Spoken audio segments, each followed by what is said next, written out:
Pilpres 2024 kali ini bukanlah pemilihan umum presiden dan wakil presiden biasa. Tetapi seperti yang banyak dikeluhkan oleh banyak orang, bahwa Pilpres 2024 dipenuhi oleh berbagai pelanggaran pemilihan umum yang seharusnya dilakukan secara langsung, umum, bebas, rahasia, jujur, dan adil, seperti yang dimaksudkan dalam pasal 22E Undang-Undang Dasar Negara Republik Indonesia tahun 1945. Pasal 22E Undang-Undang Dasar 1945 sudah dilanggar secara terang-terangan. Pelanggaran yang terjadi, yang oleh sebagian orang disebut sebagai kejahatan, akan kami buktikan kemudian pada bagian selanjutnya. Namun perlu kami tekankan bahwa pembuktian itu menurut MKRI, bahwa pembuktian itu menuntut Mahkamah Konstitusi untuk berani melakukan pembuktian yang tidak sempit, terbatas pada perbedaan perolehan suara antar pasangan calon presiden dan wakil presiden. Pembuktian harus dilakukan secara menyeluruh, mencakup pelanggaran atau kejahatan yang terjadi pada pra-pencoblosan, pencoblosan, dan pasca pencoblosan. Dalam perkara PHPU, presiden dan wakil presiden selama ini, MKRI hanya menyentuh persoalan perolehan suara dan perbedaan perolehan suara. Mahkamah Konstitusi tidak melihat keseluruhan integritas pemilihan umum, di mana proses pada tahap pra-pencoblosan, pencoblosan, dan pasca pencoblosan itu menjadi bagian yang tidak terpisahkan. Desain konstitusional kewenangan Mahkamah Konstitusi dalam menyelesaikan persoalan PHPU, termasuk pemilihan umum presiden dan wakil presiden, adalah desain yang luas dan menyeluruh, dalam artian memeriksa semua pelanggaran yang terjadi pada semua tahapan. Makna pasal 24C ayat 1 Undang-Undang Dasar 1945 jelas mengamanatkan Mahkamah Konstitusi untuk menyelesaikan PHPU itu dengan melihat semua pelanggaran dalam semua tahapan. Saya tidak akan membacakan isi pasal 24C ayat 1, saya akan lanjut saja, tapi itu yang ditulis pada pasal 24C ayat 1. Ada frasa di dalam pasal itu yang berbunyi memutus perselisihan tentang hasil pemilihan umum. Frasa ini adalah frasa yang luas dan menyeluruh, di mana maksud dari pembuat pasal ini jelas bahwa Mahkamah Konstitusi berwenang, malah berkewajiban untuk memeriksa perkara PHPU, presiden dan wakil presiden, secara lengkap melihat semua tahapan dalam perspektif yang holistik. Inilah desain konstitusional yang bisa kita simpulkan hanya dengan membaca bunyi pasal itu. Kita tidak membutuhkan tafsir lain, karena tafsirnya sangat jelas, malah tidak memerlukan penafsiran sama sekali. Kami memohon Mahkamah Konstitusi untuk keluar dari praktek penyelesaian sengketa PHPU, presiden dan wakil presiden yang sempit, yang hanya memeriksa perolehan dan perbedaan suara para calon presiden dan wakil presiden. Peraturan perundangan di bawah Undang-Undang Dasar 1945 tidak bisa meredusir kewenangan Mahkamah Konstitusi dalam menyelesaikan sengketa PHPU presiden dan wakil presiden menjadi hanya sebatas perolehan dan perbedaan perolehan suara yang mereka dapatkan pada saat pencoblosan. Kalau Mahkamah Konstitusi tetap memeriksa persoalan sengketa PHPU presiden dan wakil presiden sebatas perolehan dan perbedaan suara semata, maka Mahkamah Konstitusi dapat dikatakan telah melanggar pasal 24C ayat 1 Undang-Undang Dasar 1945. Mahkamah Konstitusi tidak saja memilih berada dalam zona nyaman karena tidak menggunakan kewenangannya, tapi sekaligus Mahkamah Konstitusi ikut melanggar pelaksanaan asas pemilihan umum yang langsung, umum, bebas, rahasia, jujur, dan adil. Jadi Majelis Hakim Mahkamah Konstitusi yang mulia memiliki beban sebagai the guardian of the constitutions untuk menjaga terselenggaranya pemilihan umum yang berintegritas, dalam artian langsung, umum, bebas, rahasia, jujur, dan adil. Pada saat Mahkamah Konstitusi menemukan bukti bahwa Pilpres 2024 itu tidak memiliki integritas sama sekali, penuh dengan pelanggaran dan kejahatan pemilihan umum dalam tanda kutip, maka satu-satunya pilihan buat Majelis Hakim Konstitusi yang mulia adalah membatalkan hasil pemilihan umum, yang dalam hal ini berarti mendiskualifikasi pasangan calon yang tidak memenuhi syarat dan atau melanggar peraturan perundangan, serta memerintahkan pemungutan suara ulang. Inilah putusan konstitusional, putusan yang sesuai dengan hukum dan keadilan. Majelis Hakim yang kami muliakan, Mahkamah Konstitusi lahir sebagai anak kandung reformasi yang dimaksudkan untuk menjaga konstitusi. Karena itu dia disebut sebagai the guardian of the Constitution. Dan untuk mencegah terulangnya pelanggaran konstitusi yang dilakukan pada zaman pemerintahan Orde Baru. Mahkamah Konstitusi karenanya memiliki tempat dan peran sangat strategis dalam kehidupan berbangsa dan bernegara. Sebelum reformasi, tidak ada Mahkamah Konstitusi. Yang ada adalah Mahkamah Agung. Tetapi sejarah membuktikan bahwa Mahkamah Agung pada waktu itu telah dibajak oleh pemerintah. Seorang ilmuwan yang bernama Sebastian Pompe, yang mempelajari mengenai Mahkamah Agung untuk disertasi doktoralnya, menyimpulkan bahwa Mahkamah Agung telah dirobohkan. Disertasinya berjudul The Collapse of the Supreme Court. Mahkamah Agung roboh karena dirobohkan oleh kekuasaan dan dirobohkan juga oleh kondisi internal yang inkompeten dan korup. Pada awal reformasi, reputasi Mahkamah Agung sudah jatuh ke titik nadir. Mahkamah Konstitusi didirikan antara lain untuk mengisi kekosongan dalam mengawal konstitusi. Karena itu Mahkamah Konstitusi disebut sebagai the guardian of the Constitution. Masyarakat menaruh harapan sangat tinggi terhadap Mahkamah Konstitusi. Dalam 10 tahun pertama Mahkamah Konstitusi mendapatkan trust dari masyarakat bahwa Mahkamah Konstitusi akan mampu mengawal perjalanan bangsa, menegakkan supremasi hukum dan demokrasi, hak asasi manusia, pluralisme, dan keadilan.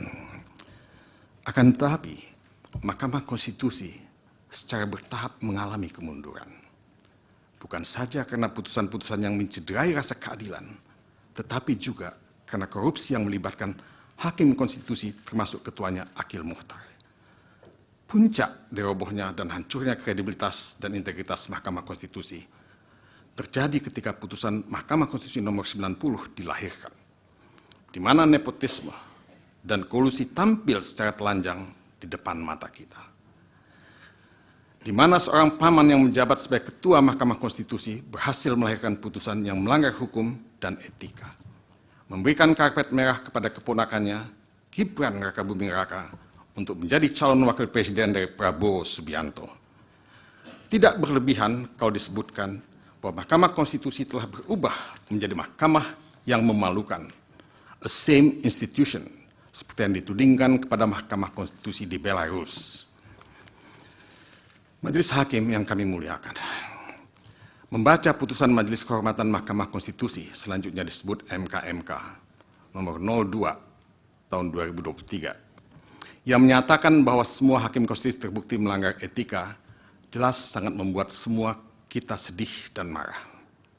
Secara etika seharusnya mereka semua harus mengundurkan diri sebagai hakim konstitusi. Tetapi mereka tidak mundur dari posisi mereka karena pelbagai alasan. Dalam kaitan ini, patut ditambahkan pula bahwa Hakim Konstitusi Anwar Usman yang diberhentikan dari posisinya sebagai Ketua Mahkamah Konstitusi sekarang malah mencoba merebut kembali posisinya sebagai Ketua Mahkamah Konstitusi melalui gugatan tata usaha negara ke Pengadilan Tata Usaha Negara. Kita semua hanya bisa mengelus dada sambil berbisik dalam hati, how low can you go? Bisa dipahami kalau Mahkamah Konstitusi terjebak dalam situasi yang sulit, karena menjadi bagian dari kekuasaan politik, menjadi alat politik. Mahkamah Konstitusi berada dalam situasi yang sangat sulit, karena hancurnya reputasi dan kepercayaan publik, karena demoralisasi yang melanda hati nurani mereka. Keadaan ini membuat mereka malu dan terhina sebagai bengawan hukum yang seharusnya dilihat sebagai the guardian of the Constitution. Mereka terjebak dalam satu situasi di mana Mahkamah Konstitusi mengalami intervensi politik, mengalami politicization of judiciary, bukan judicialization of politics, seperti yang dikatakan oleh Ram Hirsi. Tugas Mahkamah Konstitusi sekarang adalah berebut kembali wibawa dan harga dirinya setelah dihancurkan oleh kekuasaan dan oleh demoralisasi dalam tubuh para hakim konstitusi. Mahkamah Konstitusi mesti bangkit, mesti melawan, mesti kembali memanggul konstitusi sebagaimana yang diamanatkan oleh Undang-Undang Dasar 1945 dan Undang-Undang Nomor 24 Tahun 2003 tentang Mahkamah Konstitusi sebagaimana terakhir kali diubah melalui Undang-Undang Nomor 7 Tahun 2020. Sekaranglah waktu untuk Mahkamah Konstitusi merebut kembali wibawa dan harga dirinya yang sama, yang sirna. Sekaranglah waktu Mahkamah Konstitusi menunjukkan kepada rakyat bahwa Mahkamah Konstitusi berhasil merebut kembali peran dan reputasinya sebagai Mahkamah Konstitusi yang sesungguhnya, a truly constitutional court. Bukan mahkamah keluarga, bukan mahkamah kalkulator, bukan perpanjangan tangan kekuasaan, dan bukan a same institution. Majelis Hakim yang kami muliakan. Rakyat negeri ini adalah rakyat yang mendambakan negara hukum dan demokrasi. Pancasila dan pembukaan Undang-Undang Dasar 1945 berikut batang tubuhnya menjadi dokumen bersejarah bahwa bangsa ini didirikan dengan tujuan memiliki supremasi hukum dengan semangat equality dan non-diskriminatory. Kami percaya bahwa rakyat mendambakan Mahkamah Konstitusi yang menjaga konstitusi dan berani membuat putusan yang responsif terhadap suara-suara rakyat yang digelorakan maupun yang diucapkan di dalam bisikan.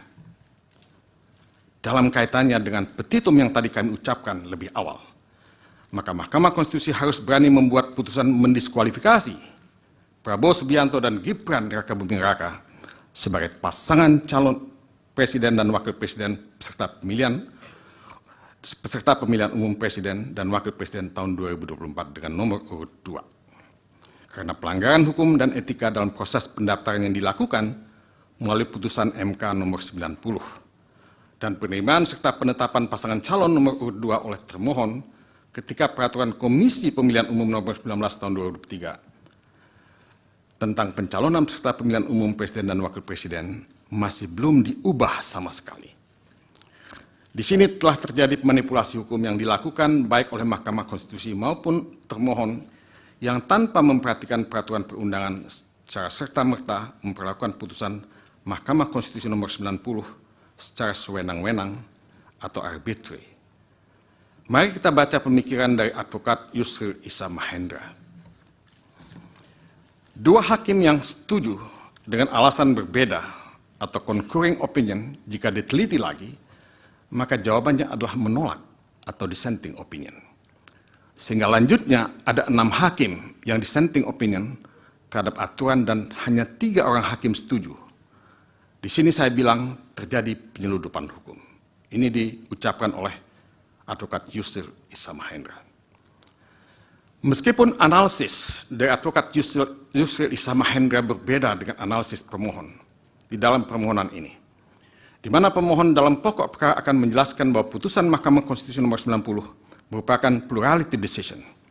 Karena suara mayoritas hakim terbelah dan karenanya perluasan makna pasal 169 huruf Q Undang-Undang nomor 7 tahun 2017 tentang pemilihan umum sebagaimana diubah melalui peraturan pemerintah pengganti Undang-Undang nomor 1 tahun 2022 harus dilihat pada lingkup yang paling sempit, yaitu sepanjang syarat usia 40 tahun atau berpengalaman sebagai gubernur.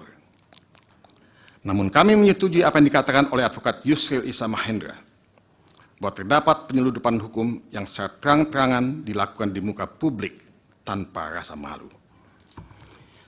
Lebih jauh, putusan Mahkamah Konstitusi nomor 90 telah secara nyata disebut sebagai putusan yang dibuat oleh Hakim MK RI yang melakukan pelanggaran berat prinsip ketidakberpihakan dan telah mencoreng reputasi Mahkamah Konstitusi. Putusan MK nomor 02 MK L/11/2023 menyatakan bahwa berkenaan dengan pelanggaran kode etik dan perilaku hakim yang telah terbukti dilakukan oleh hakim terlapor, Majelis Kehormatan menilai bahwa perbuatan yang dilakukannya adalah penyimpangan yang melenceng jauh dari koridor lurus yang ditetapkan oleh Sabta Karsa Hutama sebagai rambu-rambunya.